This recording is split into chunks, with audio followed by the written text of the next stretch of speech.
반갑습니다. 복된 주의 날 귀한 예배의 자리에 나오신 우리 사랑하는 성도님들을 진심으로 환영합니다.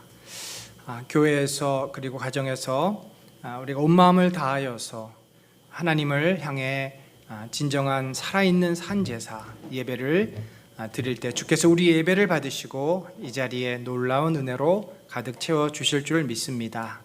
이제 우리 다 같이 그 자리에서 일어나셔서 인내성 부르면서 하나님 앞에 예배 드리겠습니다.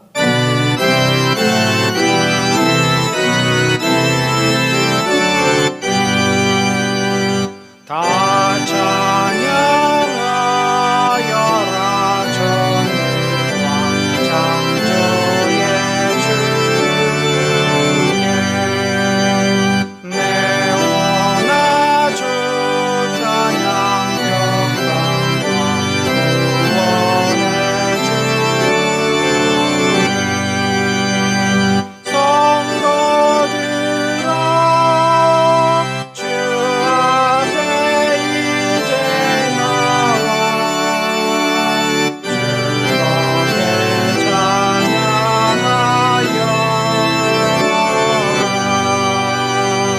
다 찬양하여라 온몸과 마음을 바쳐 이 세상 만물이 주 안에 다 나와 찬양 성도들아 기쁘게 소리 높여 영원히 찬양하여라.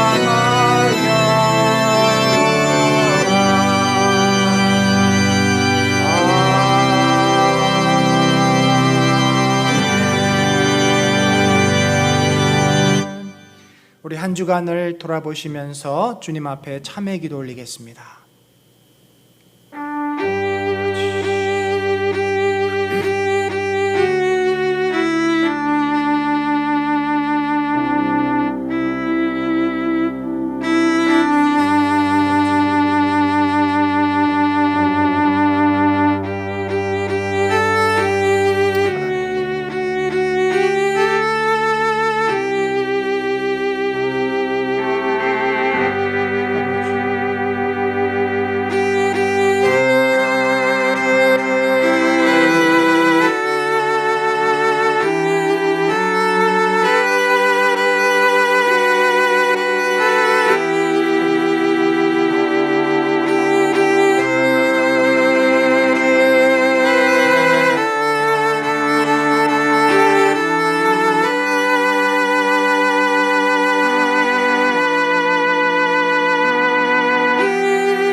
만군의 여호와 하나님의 이름을 찬양합니다.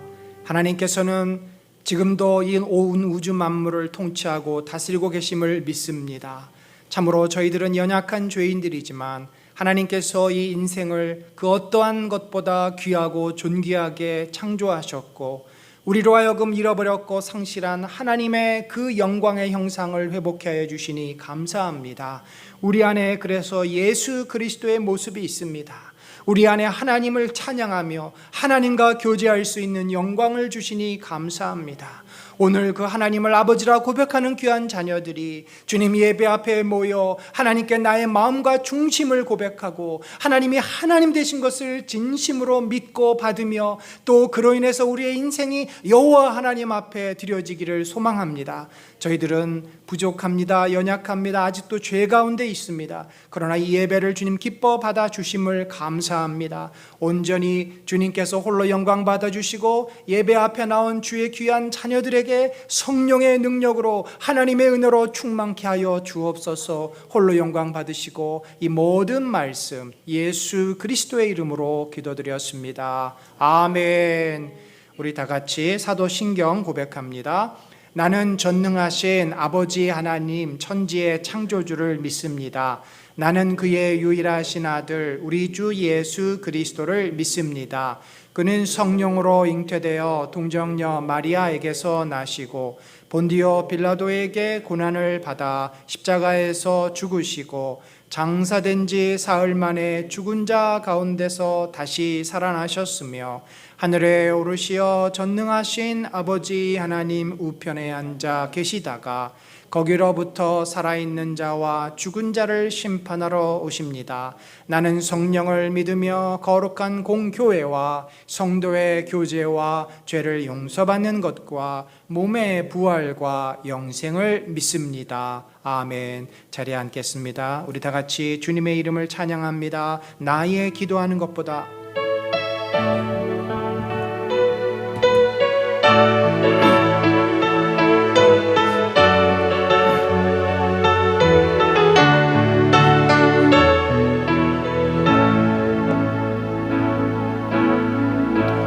나의 기도하는 것보다 더욱 응답하실 하나님, 나의 생각하는 것보다 더욱 이루시는 하나님,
나의 생각하는 것보다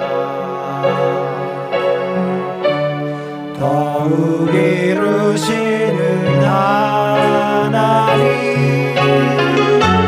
우리 가운데 역사하신 능력대로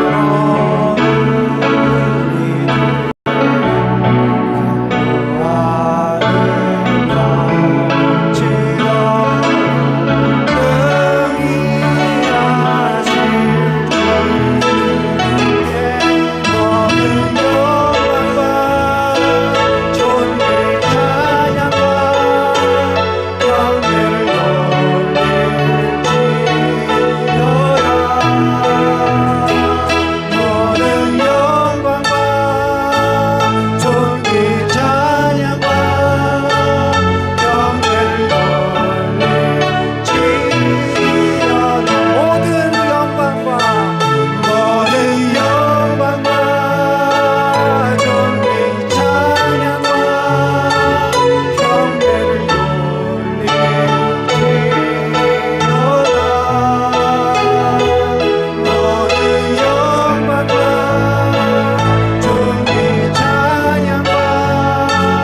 영원히 잠잠히 하나님만 바라며 나의 구원이 그에게서 나는구나. 나의 영혼아 잠잠히 하나님만 바라라. 나의 소망이 저에게서 나는도다. 오직 주만이 나의 반석 나의 구원이시니 오직 주만이 나의 산성 내가 요동치 아니하리. 오직 주만이 나의 반석 나의 구원이시니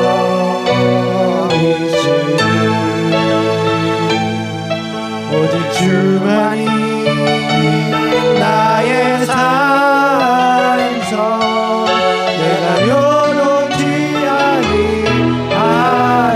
오직 주만이 주만이 나의 반석 나의 구원이시니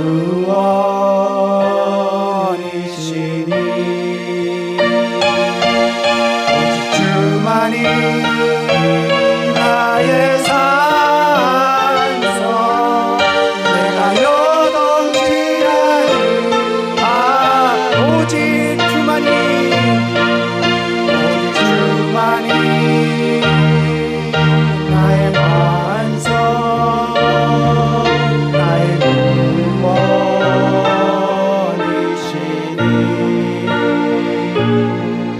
오직 주만이 나의 산성 내가 요동치 아니하리. 아멘. 우리 이 시간에 같이 기도합시다. 여전히 코로나가 우리를 힘들게 합니다. 또 우리 성도들에게 많은 기도의 제목이 있습니다. 하나님, 이 땅을 고치시고 이 백성을 긍휼히 여겨 주시옵소서. 하나님의 놀라운 은혜와 자비가 우리 사랑하는 성도들에게 임하여 주시옵소서. 이 교회가 이 코로나 시기를 통하면서 하나님의 놀라운 거룩한 백성으로 변화되게 하여 주옵소서. 이 시간에 우리 같이 기도하겠습니다. 하나님 아버지, 주님의 놀랍고 신령한 은혜를 찬양합니다. 아버지 주여, 저희를 도우시고 저희를 새롭게 하시며 저희 가운데 역사해 주시고 하나님의 크고 영광스러운 그 능력이 우리 안에 온전히 나타날 수 있도록 인도하여 주옵소서. 아버지의 행하심을 우리가 기대합니다. 아버지여, 이 땅을 고치시고 이 백성을 만지시고 하나님의 능력과 은혜가 아버지 저희를 새롭게 하여 주시옵소서. 연약한 자들을 살리시고 고통 가운데 있는 우리 성도들, 그들의 병중에 있사오니 하나님의 치유 회복의 은혜를 도와여 주시고 하나님의 나라와 영광을 바라보면서 모든 것을 믿음으로 이겨내는 우리 믿음자들을 하시고 사랑하는 성도들이 주의 은혜 가운데 온전히 회복할 수 있도록 인도하여 주시고 말씀하여 주시고 주의 능력으로 이어서 믿음자가 될 수 있도록 하나님이여 붙잡아 주소서. 하나님이여 영광 중에 거하소서. 하나님이여 역사하소서. 주의 아버지 이 땅에 온전히 마음으로 우리가 겸손히 주께 나가도록 하나님이 저희를 만드시고 새롭게 하시고 영광 중에 거하게 하여 주시옵소서.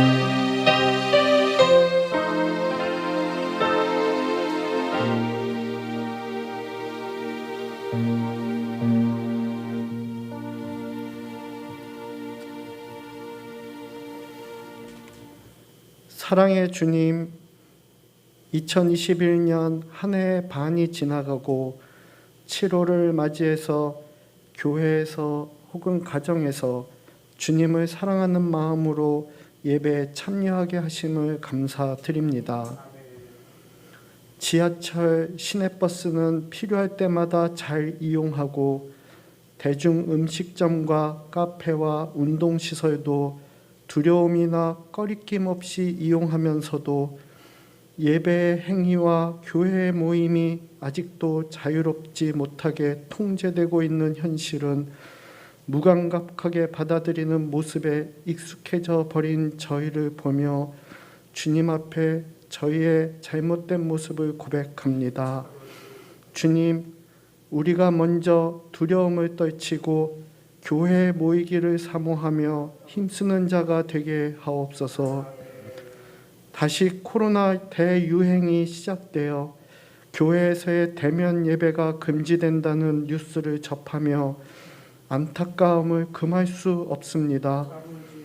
다니엘이 기도했던 것처럼 주님의 백성이, 주님의 교회가 당하는 어려움이 주님 당신의 일임을 감히 고백하며 나아옵니다.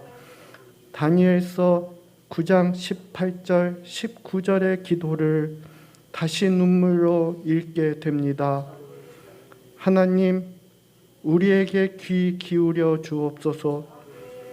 우리는 주님의 응답을 받을 자격이 없음을 잘 압니다. 그래서 주의 자비에 의지하여 호소합니다. 우리에게 남은 희망은 기도뿐입니다. 주님, 우리를 용서하여 주시고 우리를 굽어 살피시고 자비를 행하여 주옵소서. 주의 이름으로 불리는 주의 백성의 일은 곧 주님의 일이기도 합니다. 자비로우신 우리의 아버지 하나님, 육체의 질병으로 온 마음과 정성으로 기도하는 성도들의 기도에 귀 기울여 주옵소서. 고통 중에서도 아버지 하나님의 긍휼과 치료의 능력을 구하는 성도들을 위로하여 주옵소서. 우리의 자녀를 위해서 기도합니다. 우리의 자녀에게서 주님의 영광이 넘치는 사랑스러움과 존귀함을 우리 부모가 보게 하옵시고, 하나님이 우리에게 맡긴 자녀들을 나의 자녀가 아닌 하나님의 자녀로 잘 양육할 수 있게 우리 부모된 자들의 신앙을 붙잡아 주옵소서. 가정에서 감사하고 서로를 인정하고 기도와 말씀 묵상을 통해 거룩한 삶의 습관을 보이는 부모가 되게 하옵소서. 은혜 나눔 교회를 위해서 기도합니다. 부족한 재정을 채워주시고 교인들을 한 명 한 명 불러주셔서 한 자리에 모일 수 있게 도와주옵소서. 다니엘이 예루살렘 성전에 있는 창문을 향하여 눈물로 기도하였던 것처럼 주님을 만난 감격과 은혜의 눈물이 묻어있는 이곳 은혜 나눔 교회에서 우리 교인들이 늘 기도하던 그 자리에 다시 앉기를 간절히 소망합니다. 오늘의 예배를 받아주시고 설교하시는 담임 목사님에게는 영육간의 강건함과 말씀의 능력을 더하여 주시고 말씀을 듣는 우리에게는 겸손하게 말씀을 받게 하옵소서. 이 모든 기도를 예수 그리스도의 이름으로 기도하였습니다. 아멘.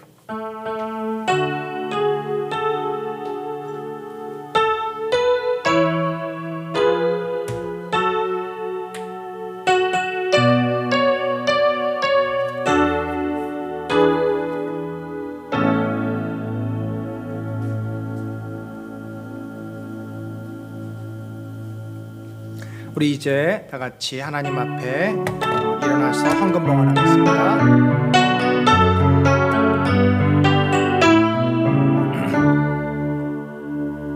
내게 있는 양육과 주께 가져와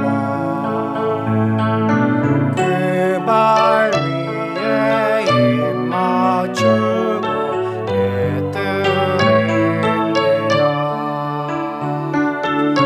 나를 위해 험한 산 예수 걸음마다 크신 사랑 새겨놓았네.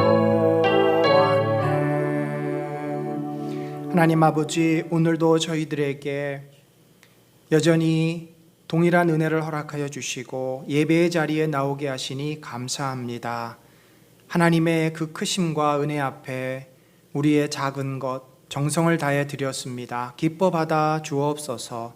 애쓰고 수고한 것 구별하여 드리오니 드린 손길마다 주께서 형통케 하시고 저들의 산업과 저들의 가정과 일터 위에 동행하여 주옵소서. 모든 것을 허락해 주시고 풍요롭게 하신 주님께 감사와 찬양을 올립니다. 이 모든 말씀 예수님의 이름으로 기도드렸습니다. 아멘. 자리에 앉겠습니다.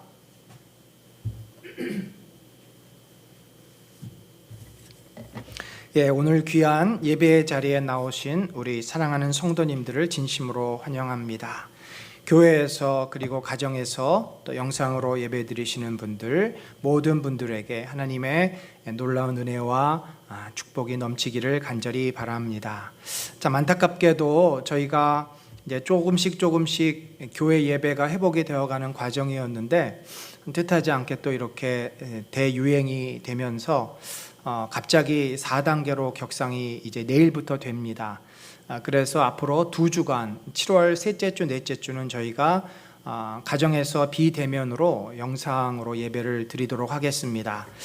우리 기도합시다. 2주 지나면 다시금 이제 단계가 조정이 돼서 우리가 이제는 마음 놓고 좀 편하게 주님 앞에 나와서 예배 드릴 수 있는 상황이 허락되도록 우리 같이 기도하시기를 바랍니다.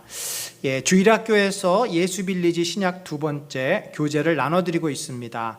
2부 예배 후에 오늘 참석하지 않은 아이들에게는 가정으로 배달해 드리도록 하겠습니다. 우리끼리 한번 좌우 돌아보겠습니다. 가정에서 예배 드리시는 분들도 서로 인사해 주시고요. 반갑습니다. 환영합니다. 오늘 우리에게 주실 하나님 말씀은 출애굽기 33장 11절 한 구절 말씀입니다. 기도의 목적은 응답이 아니라 믿음의 성장이다 라는 제목으로 우리 출애굽기 33장 11절 한 구절입니다. 같이 한 목소리로 읽겠습니다. 시작. 사람이 자기의 친구와 이야기함 같이 여호와께서는 모세와 대면하여 말씀하시며 모세는 진으로 돌아오나 눈의 아들 젊은 수종자 여호수아는 회막을 떠나지 아니하니라. 아멘.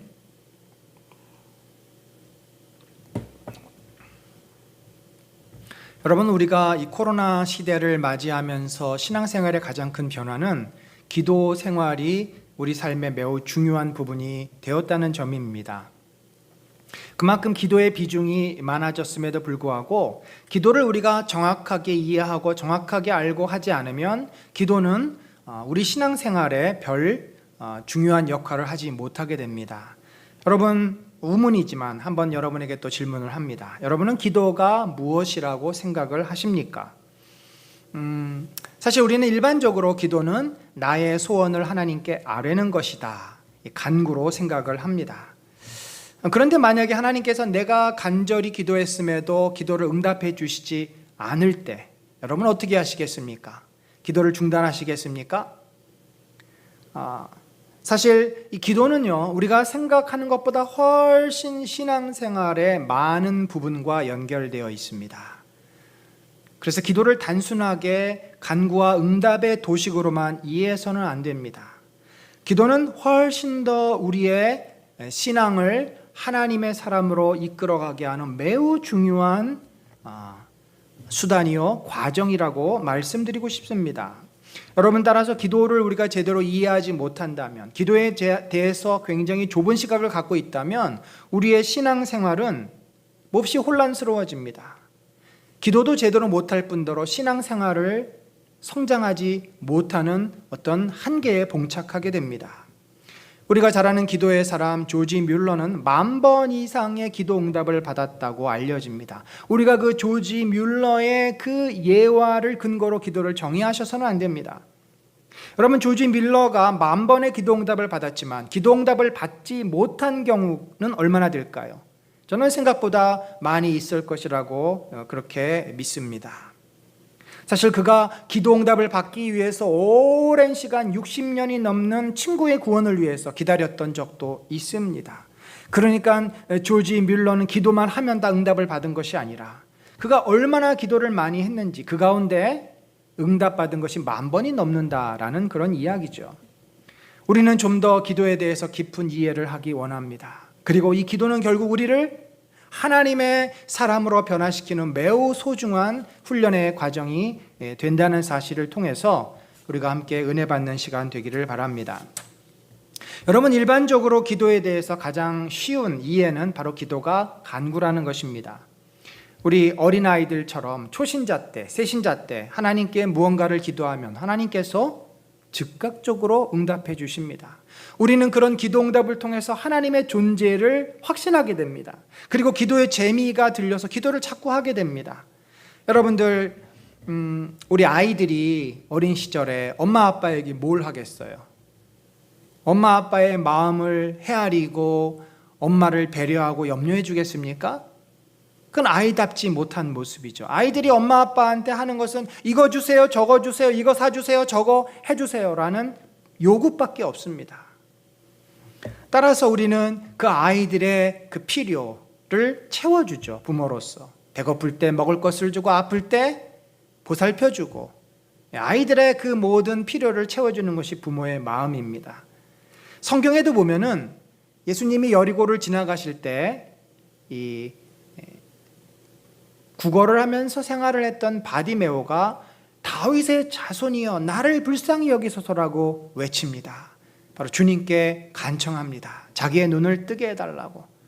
그는 처음 예수라는 사람을 이제 대면하게 됩니다. 그때 했던 첫 마디가 나를 불쌍히 여기소서라는 간구였습니다. 그때 예수님은 그를 보시고 그의 눈을 떠주십니다. 그의 그 간절한 부탁을 들어주셨습니다. 여러분, 이렇게 기도라는 것은 분명 우리가 어떤 삶의 문제 앞에, 삶의 위기 앞에 간절히 간구했을 때 하나님께서 응답하시고 들어주시는 응답, 간구와 응답이라는 것이 기도의 매우 중요한 부분임을 우리는 잘 압니다. 그러나 이것이 기도의 전부라고 한다면 우리가 그렇게 기도를 강조할 필요는 없습니다. 기도는 주머니 속에 잘 넣고 있다가 아주 필요할 때만, 내가 다급할 때만 꺼내서 쓰기만 하면 됩니다. 그러나 기도는 그러한 우리의 필요에 따라 사용하는 그런 지갑과도 같은 것이 아닙니다. 두 번째 단계를 생각해 봅니다. 이 처음에는 초신자가 하나님께 자기의 그 필요, 소원을 아뢰는 기도 생활을 하다가 이제 드디어 두 번째 단계로 넘어가게 되는데, 이 단계는 뭐냐면 기도의 쓴맛을 보는 단계입니다. 아니, 하나님께서 정말 내가 열심히 기도했는데 아무런 응답이 없는 겁니다. 하나님께서 우리의 기도의 간구에 드디어 노라고 말씀하시는 때입니다. 사실 이제서 비로소 우리는 이 기도의 그 참맛을 느끼기 시작합니다. 기도가 이전까지는 내 문제를 해결하기 위한 하나의 수단에 불과했습니다. 그러나 기도는 나를 변화시키는 훈련 과정이요, 하나님을 알아가는 믿음의 열쇠입니다. 하나님께서 우리의 기도를 들어주시지 않을 때 우리는 솔직히 어떤 마음이 듭니까? 당황합니다. 처음에 왜 하나님이 내 기도 안 들어주시지? 그리고 화도 나요. 어떻게 이러실 수 있지? 내가 이렇게 열심히 기도하는데. 그런데 여러분, 우리가 이렇게 반복적으로 기도 응답이 되지 않으면 물론 하나님에 대해서 실망하고 더 이상 기도를 안 할 수도 있습니다만 그건 굉장히 어린 신앙의 모습입니다. 대부분은 하나님에 대한 기본적인 믿음이 있으면 고민을 하게 됩니다. 왜 기도를 안 들어주실까? 왜 내 기도에 답이 없으시지? 도대체 뭐가 문제지? 라고 하면서 우리 자신을 돌아보게 됩니다. 성경은 우리가 기도 응답을 받지 못하는, 하나님이 우리에게 반응하시지 않는 이유를 이렇게 설명합니다. 우리 이사야서 59장 1, 2절을 같이 한번 읽어봅시다. 시작. 여호와의 손이 짧아 구원하지 못하심도 아니요 귀가 둔하여 듣지 못하심도 아니라 오직 너희 죄악이 너희와 너희 하나님 사이를 갈라 놓았고 너희 죄가 그의 얼굴을 가리어서 너희에게서 듣지 않으시게 함이니라. 이사야는 너희가 아무리 예배하고 기도해도 너희가 죄를 고백하고 회개하지 않는 한 하나님께서는 응답하시지 않는다라고 말을 합니다. 여러분, 바로 우리가 기도하는 내용을 가만히 살펴보면은 사실 거의 90% 이상이 내가 이 땅에 살면서 필요한 것을 우리는 기도해요. 그런데 그 기도 그 안에 뭐가 묻어 있습니까? 나의 욕심이 묻어 있습니다. 또 나의 죄가 묻어 있다라는 것입니다. 우리는 이렇게 스스로를 돌아보고 고민하면서 드디어 깨닫는 거죠. 아, 내가 너무 마음에 욕심이 있었구나. 내가 죄를 가지고 하나님 앞에 기도했더니 하나님이 들어주시지 않는구나. 여러분, 대부분 우리의 기도의 내용은 이 땅에서 내가 하는 일이 잘 되기를 바라는 것입니다. 성취와 성공에 대한 기도입니다.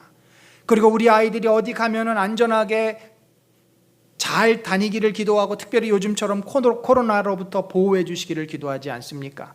안전과 보호가 또 중요한 기도의 제목입니다. 합격과 승진. 그러니까 그야말로 이 땅에서 우리가 살아가면서 어려움 당치 않고 또 그 필요한 것들은 다 공급을 받는 것이 80~90%의 기도의 제목인 경우가 많죠. 어찌 보면 그러한 내용은 하나님께 뿐만 아니라 절에 가면은 또 부처를 믿는 분들도 하는 그런 기도의 내용이기도 합니다. 그러면서 우리는 이렇게 생각해요. 하나님, 우리 아이가 이번에 합격하면 하나님께 영광을 돌릴 것입니다. 그것이 하나님께 영광이 될 것입니다. 여러분, 우리가 시험에 합격하고 승진한다고 영광이 된다는 보장이 어디 있습니까? 그것은 나의 영광이고 나의 기쁨인 것만큼은 분명합니다. 사실 우리는 하나님을 어찌 보면 이용하려고 하는 마음이 우리 안에 숨겨져 있음을 봅니다. 만약에 하나님께서 그런 이 땅에서 우리가 필요한 모든 것을 시시콜콜한 다 이 내용들을 응답해 주신다면 우리의 삶이 어떻게 될까요? 오래전에 브루스 올마이티라는 영화가 있었습니다. 아주 재미있게 제가 봤던 영화 중에 하나입니다. 또 시사해주는 바도 많습니다. 이 브루스라고 하는 방송국 앵커가 계속 자기가 하는 일이 꼬여가지고 결국은 해고를 당하고, 거기다가 좌절해서 그 길을 가다가 교통사고를 당해서 이제 길거리에 쓰러지면서, 그러니까 일종의 죽는 장면이죠. 그런데 그때 그에게 하나님이 나타나셔서, 그가 계속 하나님을 원망하고 세상을 원망해 하다 보니까 하나님이 나타나서 너는 뭐가 그렇게 원망스럽냐? 너 만약에 내가 하나님처럼 내 자리에 오면 얼마나 힘든 일이 많은 줄 아느냐? 네가 한번 일주일 동안, 나는 휴가 갈 테니까 네가 일주일 동안 이 하나님의 자리에 앉아서 한번 세상을, 하나님 역할을 한번 해봐. 참 재미난 설정인데, 이 브루스가 이제 하나님이 돼버린 것입니다. 그래서 여러 가지를 하게 되는데 그 중에 중요한 것이 하나가 세상 사람들이 기도했던 내용에 응답을 해줘야 되는 거예요. 노인지 예스인지 다 응답을 해줘야 되는 건데, 그가 귀찮잖아요. 이 몇십만 건의 기도를 일일이 보기가 귀찮아서 그냥 모두 다 예스를 눌러버렸습니다. 그런데 그 기도한 사람들의 내용 가운데 어떤 기도들이 있었냐면, 이번에 내가 로또를 샀는데 꼭 1등 하게 해주세요. 당첨되게 해주세요. 예스를 눌러버려서 많은 사람이 로또에 다 1등이 됐습니다. 그런데 그 일로 인해서 그 도시에 폭동이 일어납니다. 왜냐하면 1등이 돼가지고 드디어 이제 배당금을 받을 기대에 차서 가봤더니 달랑 1불로 배당금이 나온 겁니다. 왜냐하면 모든 사람이 다 로또에 당첨이 됐으니까. 사기다 그러고 막 뒤집어 엎고 폭동이 일어났습니다. 미국의 남북전쟁 당시 이 북군과 남군 모두 다 출정을 하면서 하나님께 기도를 올립니다. 하나님, 우리가 저 북군과 싸워서 반드시 승리하게 해주십시오. 북군은 남군을 향해서 우리가 저 남군과 싸워서 이 땅에 진정한 평화가 오게 해주십시오. 서로들 북쪽의 장로교와 남쪽의 침례교회, 이 믿음 좋은 목사님들과 신앙인들이 함께 모여 기도하면서 남북 전쟁을 시작합니다. 링컨이 유명한 말을 했습니다. 하나님께서 우리의 편이 되기 위해서 기도하지 말고 우리가 하나님 편에 서기 위해서 기도해라. 여러분, 하나님께서 우리의 기도를 다 들어주신다면 이 세상이 얼마나 엉망진창이 되겠습니까? 우리는 우리 자신밖에는 보지를 못합니다. 내 입장에서 나를 위해서만 기도합니다. 따라서 우리가 기도가 막힌다면 그 시간은 언제입니까? 나를 성찰하고 돌아봐야 할 때입니다. 사실 기도가 응답이 되지 않으니까 하나님께 간구했지만 아무런 리스판스가 없으니까 얼마나 답답하고 속상하겠습니까?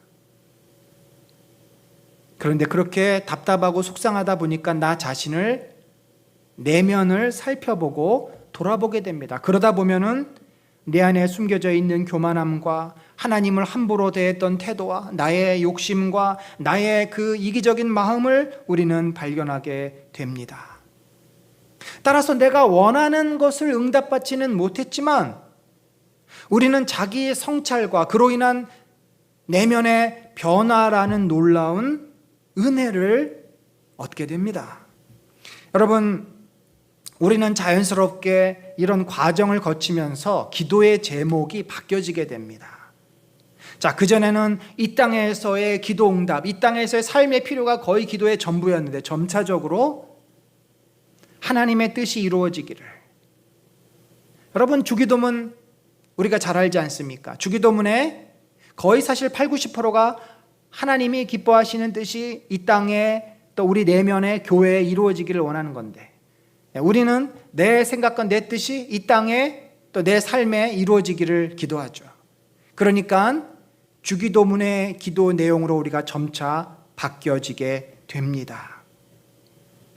이전에는 내가 하는 모든 일들이 잘 풀리기를 위해서 기도했는데 그것이 철저하게 나 중심적이고 내 욕심이었다는 것을 깨닫고는 이제는 하나님의 뜻이 내 안에 이루어지기를 위해서 기도합니다.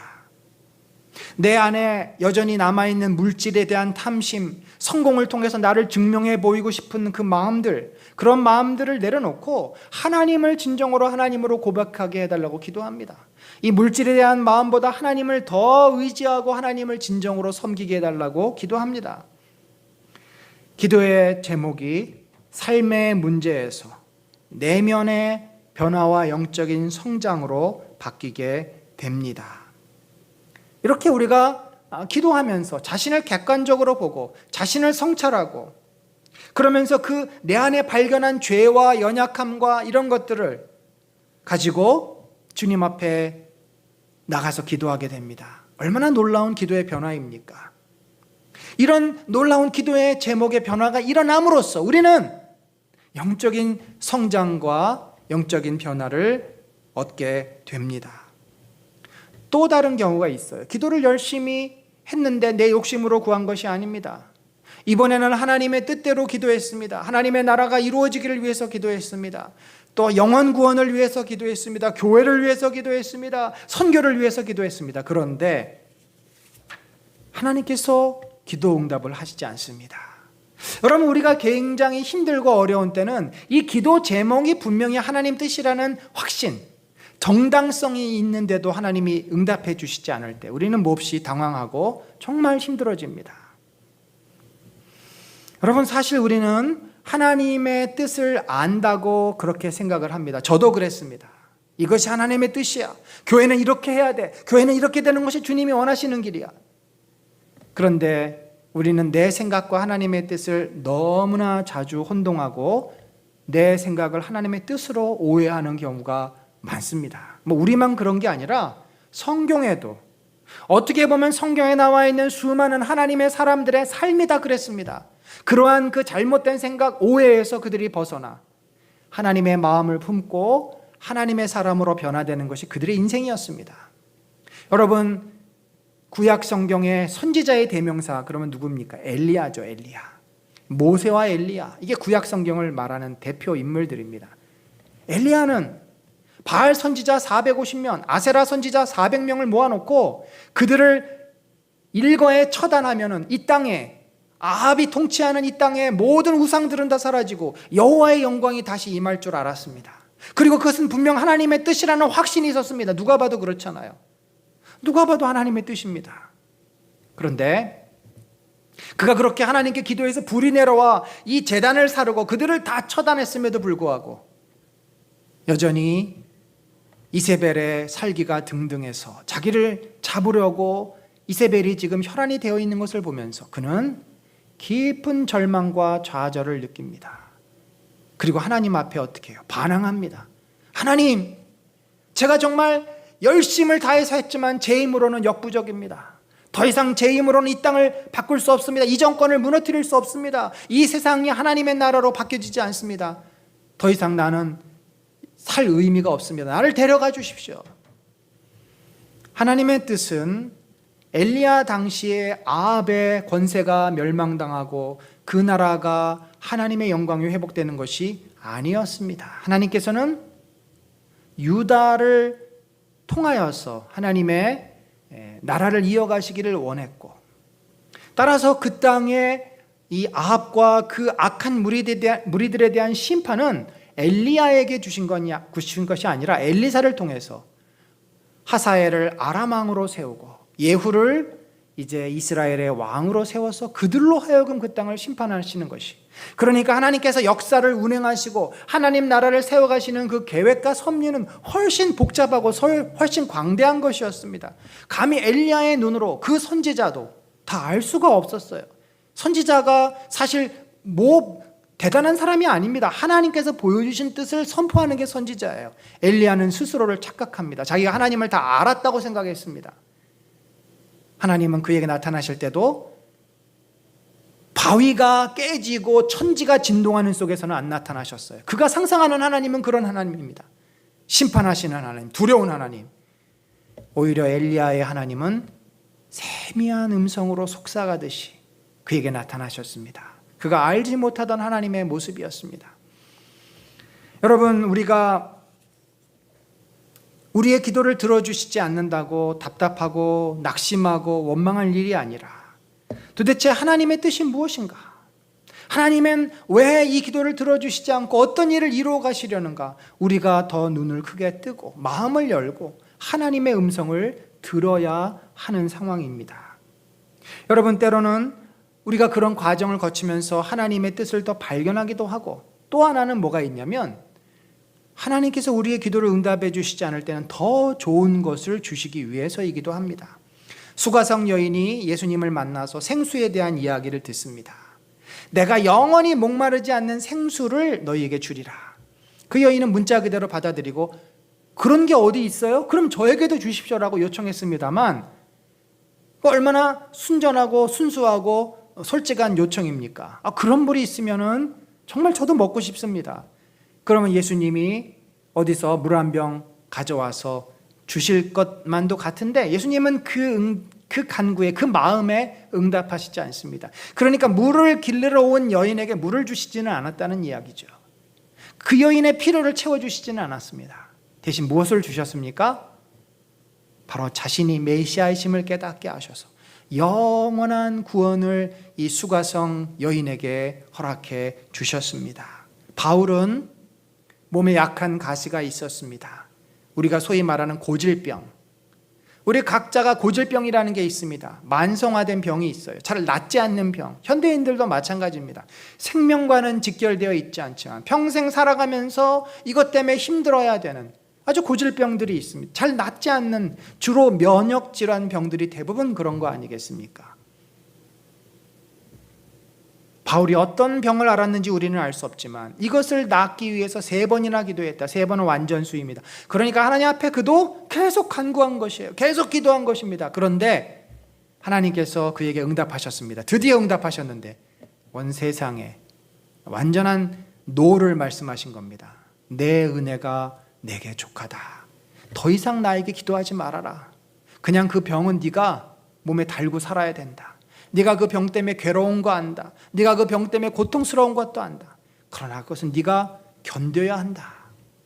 사실 우리가 상식적으로 생각하면 바울이 건강한 몸으로 선교를 하고 전도를 하고 복음을 전하면 얼마나 좋겠습니까? 얼마나 효과적으로, 얼마나 많은 일을 하며 얼마나 그가 힘있게 사역을 감당하겠습니까?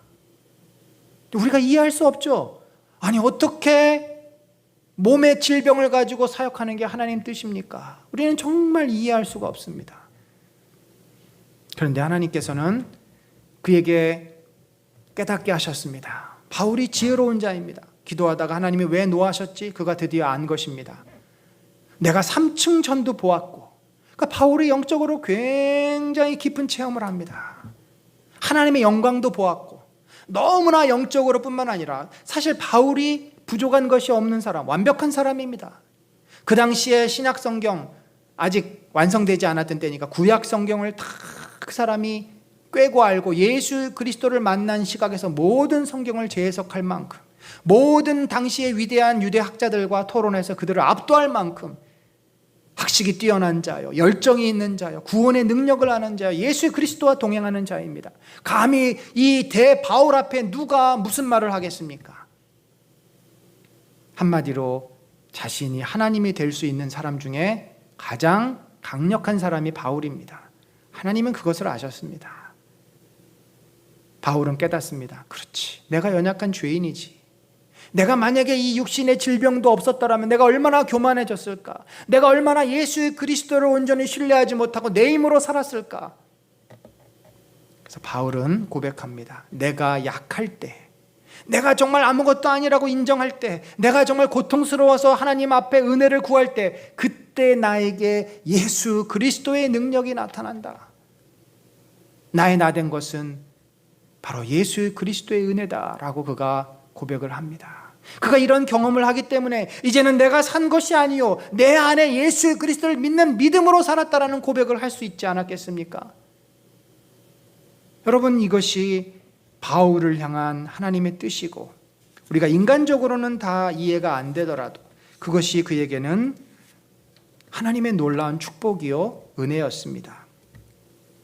우리가 하나님께서 기도를 응답해 주시지 않을 때 또 다른 놀라운 축복을 누리는데, 저는 아브라함의 모습에서 발견합니다. 여러분, 아브라함이 75세 때 약속을 받고 품에 이삭을 안기까지 약 25년이 흐릅니다. 100세 때 이삭을 낳게 되는데, 여러분, 말이 그렇지 25년이라는 시간이 얼마나 긴 시간입니까?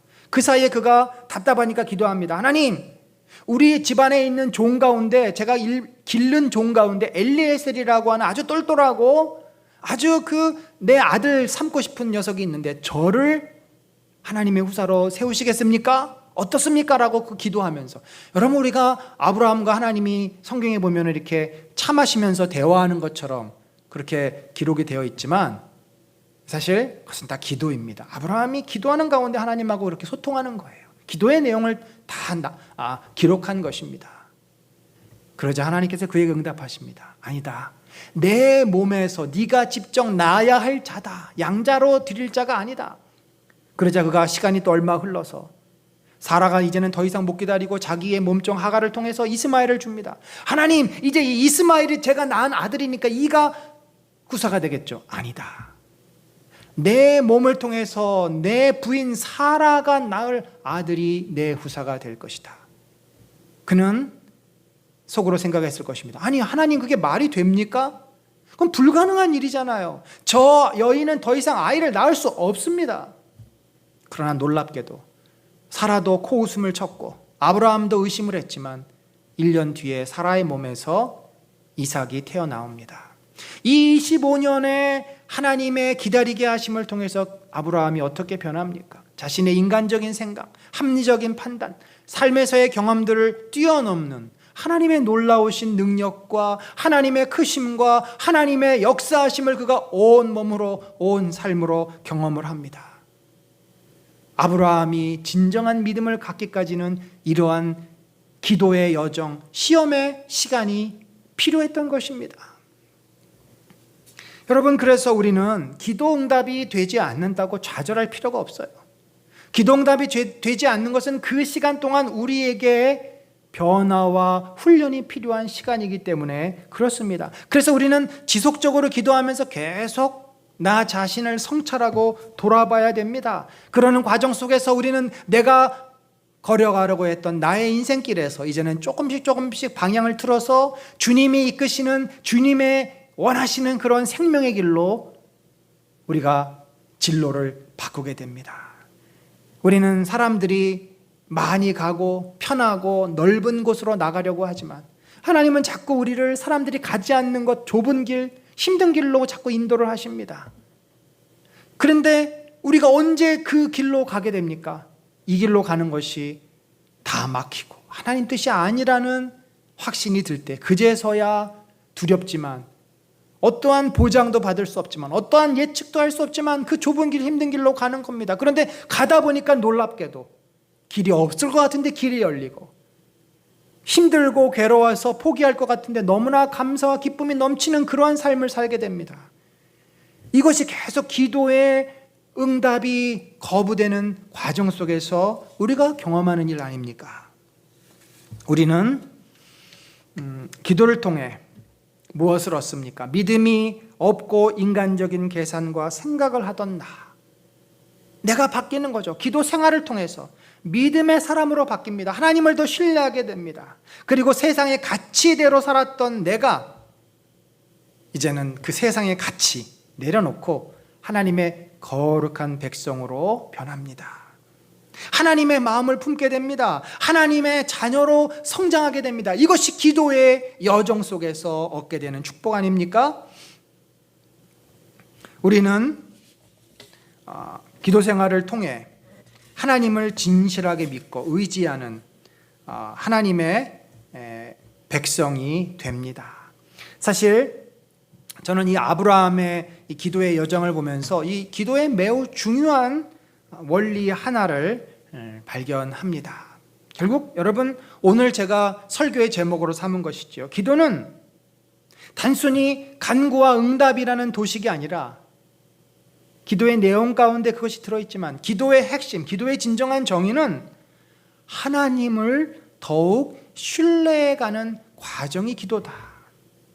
그러니까 기도를 통해서 우리의 믿음이 자라가고, 기도를 통해서 우리가 변화되어지고, 기도를 통해서 우리가 하나님의 사람으로 성장하게 된다는 말씀입니다. 저는 오늘 이 설교를 여러분이 들으면서 기도에 대한 정의가, 기도에 대한 목적이, 기도에 대한 생각이 바뀌길 원합니다.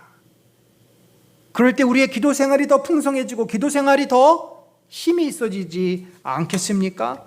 여러분, 우리는 이 기도 생활을 그래서 매일매일 해야 합니다. 우리가 30분씩 기도하는 이유가 뭘까요? 하루에 내가 시간을 30분 투자해서 하나님 앞에 내 마음의 소원을 간구하면 내 삶의 모든 문제를 다 들어주실 거야. 그런 기대 때문에 우리가 마치 우리 옛날에 할머니들이 정한수 떠놓고 매일 불공을 드리고 정성을 들이시, 그런 식으로 30분 기도하는 거 아니지 않습니까? 현대인의 삶은 사단이 준 가장 큰 우리의 무기는 뭐냐면, 우리의 그 걸림돌은, 신앙의 걸림돌은 뭐냐면 바쁘다는 것입니다. 우리가 많은 것을 누리고 많은 것을 성취하고 왕처럼 많은 것을 얻기 위해서 우리는 내 인생을 투자해야 합니다. 시간을 투자해야 합니다. 바쁘게 살아야 합니다. 그 대신에 우리는 이 땅에서의 삶이 전부인 것으로 착각하고 하늘의 영광, 하나님과의 소통, 이 땅의 삶을 넘어서는 영원한 세계를 소망하며 그것을 누리는 그 축복을 다 놓쳐버립니다. 그래서 겨우 하루에 30분 우리가 시간을 빼서 하나님하고 소통하고 하나님하고 교제하고, 그렇지, 내가 이 땅에 영원히 살 이 땅의 백성이 아니지, 하나님 나라를 내가 소망하면서 우리 자신이 하나님의 사람으로 회복되는 시간 아니겠습니까? 주일이 그런 날입니다. 일주일에 하루를 왜 하나님이 구별해 하셨습니까? 너희는 이 땅의 백성이 아니야. 너희는 이 땅에서 뼈를 묻고 이 땅에서 영원히 살 이 땅의 백성이 아니라 나의 백성, 나의 거룩한 백성이야. 하루를 하나님과 온전히 소통하고 그 안에서 우리가 회복하는 그런 날 아닙니까? 사랑하는 성도 여러분, 이렇게 우리가 지금 기도의 씨름, 기도의 훈련, 기도의 여정을 걷고 있습니다. 따라서 내 기도가 응답되지 않는다고 낙심하지 맙시다. 내 생각대로 하나님께서 역사하시지 않는다고 좌절하지 맙시다. 오히려 그 속에 하나님의 놀라운 축복이 있고 하나님의 놀라운 인도와 섭리가 있습니다. 우리에게 필요한 것은 하나님을 신뢰하고 기도의 자리에서 끊임없이 머무르며 하나님을 향해서 내 마음을 여는 것입니다. 그러면 보입니다. 내 마음을 열고 내 생각을 열면 하나님의 섭리가 보이고 하나님의 계획이 보이고 하나님의 인도하심이 보입니다. 그러면 우리들의 삶이 달라집니다. 바로 세 번째 단계가 그거예요. 나 중심의 기도, 이 땅 중심의 기도에서 내가 하나님 중심의 기도, 성령을 바라보는 기도로 우리가 바뀌면 마지막 기도는 뭐가 되냐면 주님과의 풍성한 교제와 만남과 나눔이 됩니다. 여러분, 우리가 이 땅을 살면서 누리는 여러 축복이 있어요. 여러 행복이 있습니다. 내가 원하는 것을 얻었을 때, 또 어떤 성취를 이루었을 때. 근데 제가 경험해 보니까 가장 큰 축복은 뭐냐면 사랑하는 사람들, 내가 사랑하고 나를 사랑하고 그 사랑하는 사람들하고 함께 시간을 보내면서 함께 마음을 나누는 그 때가 가장 행복이라는 것을 발견합니다. 여러분, 그래서 하나님께서는 우리 모두에게 다 행복을 사실은 주신 것입니다. 더 큰 행복은 뭐겠어요?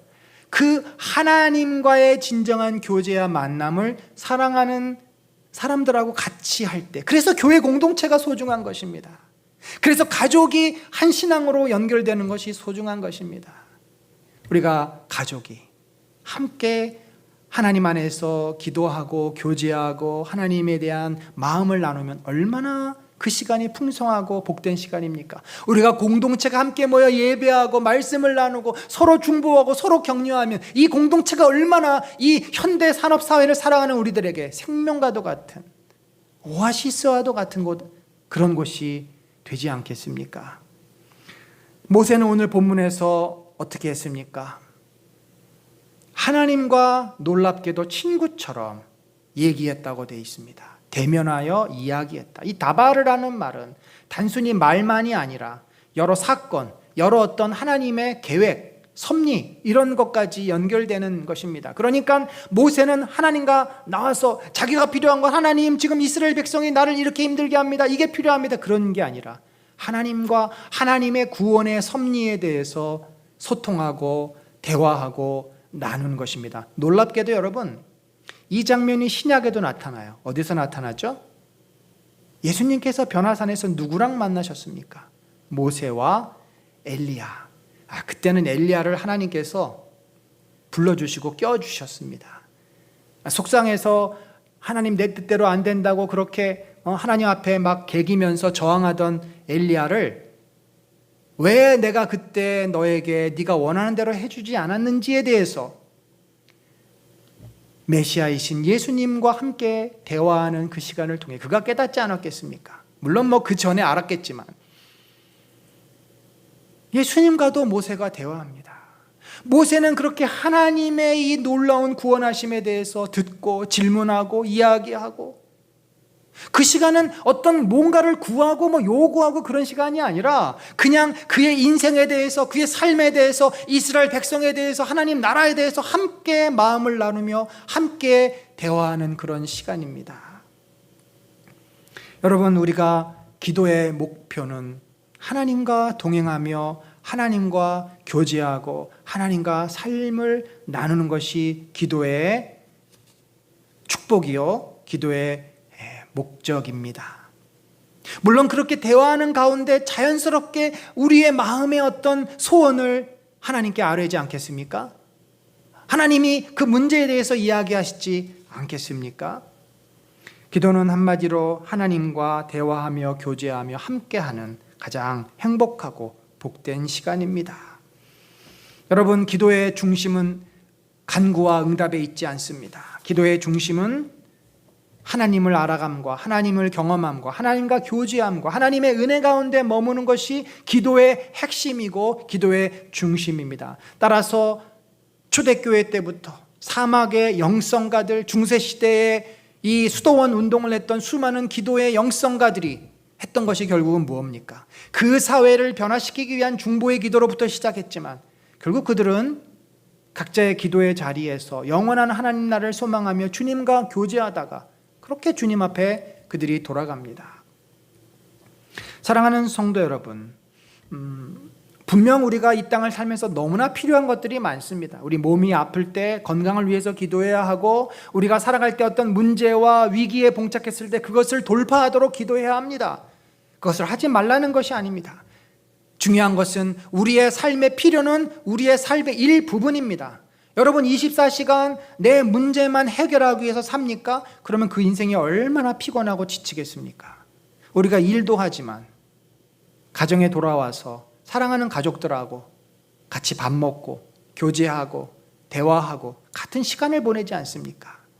여러분, 기도는 우리가 그냥 하나님하고 함께 사는 것입니다. 함께 살다 보면 하나님이 내 마음을 아십니다. 나의 슬픔을 아십니다. 내가 또 이야기하지 않아요. 하나님, 저 이렇게 마음이 아파요. 저 이렇게 힘들어요. 제 안에 이런 문제가 있는 걸 이제 발견했어요. 그런데 하나님, 이 문제도 지금 제 앞에 있어서 어떻게 해야 될지 모르겠어요. 제 삶을 하나님께 다 드러내는 거죠. 그러면 하나님께서 직면한 문제도 만져주시지만 제 안에 뿌리 깊게 박혀있는 고질병, 문제들을 하나씩 건드리시고 회복시켜 주시지 않겠습니까? 우리가 기도를 3단계로 나누어 보았습니다. 첫 번째는 어린아이들이 자신들의 삶의 필요를 요구하는 간구의 내용.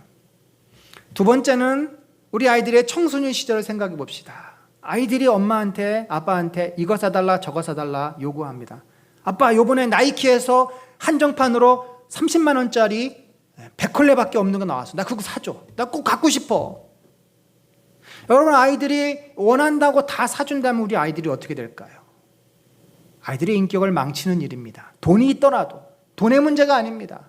아이들이 분별력을 갖도록 무엇이 필요하고 무엇이 필요하지 않은지, 돈을 어떻게 쓰는 것이 지혜로운 건지 우리가 가르쳐줘야 되지 않습니까? 아이들의 요구를 다 들어줄 수 없습니다. 아이들을 설득하고 때로는 단호하게 잘못됐다고 이야기도 하고, 그러면서 사춘기 때 청소년 시기부터 아이들은 부모와 소통하는 법을 배우고 부모의 생각을 이해하고 질서와 바른 것들을 깨달으며 그 아이들이 성장하게 됩니다. 바로 우리가 지금 그런 단계를 거치고 있습니다. 여러분, 이것은 우리의 신앙생활과 너무나 밀접한, 그래서 기도 생활을 제대로 하지 않으면 절대로 신앙이 자라지 않습니다. 만약 기도가 간구로 멈춰 있으면 우리는 그냥 초등학생 수준에서 우리의 평생을 살다가 주님 앞에 부끄럽게 가야만 합니다.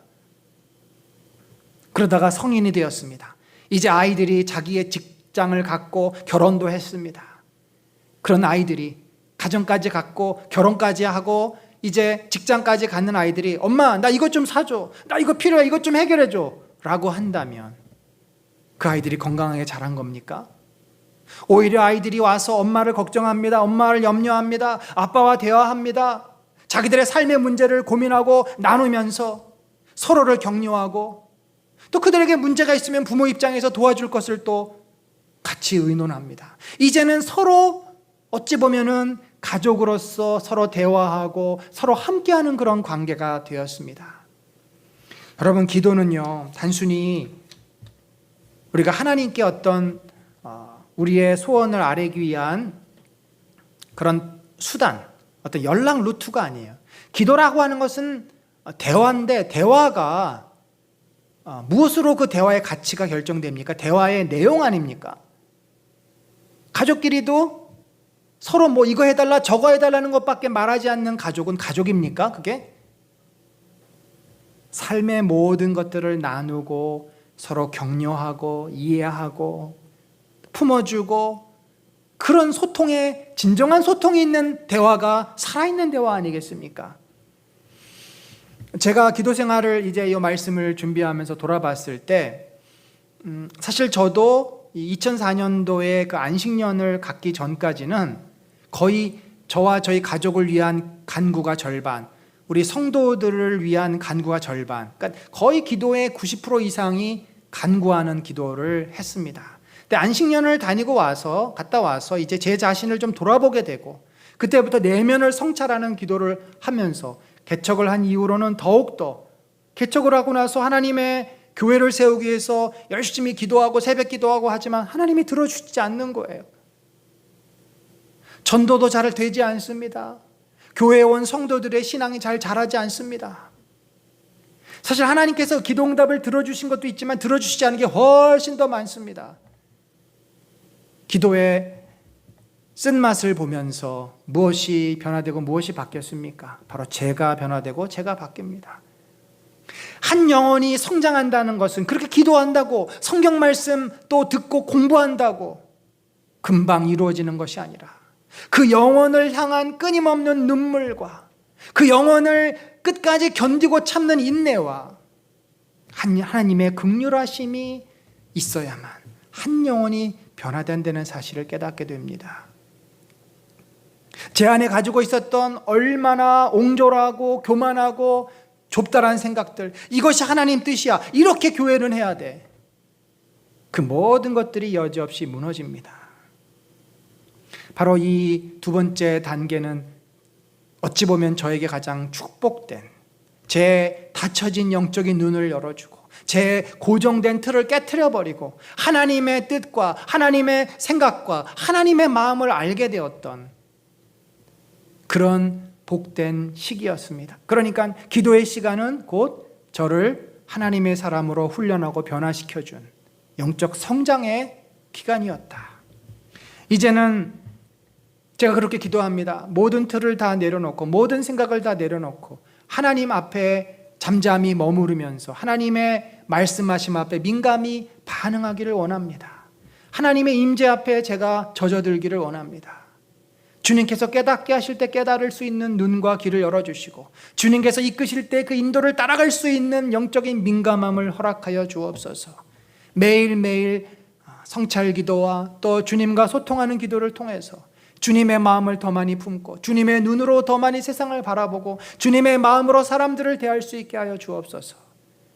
주님과 함께하는 그 시간이 참으로 복되고 복된 시간이 되기 위해서 또한 저도 기도의 여정을 걷고 있습니다. 사랑하는 성도 여러분, 제가 볼 때 우리 은혜 나는 교회 성도들의 기도의 여정은 지금 2단계에 돌입하고 있다고 봅니다.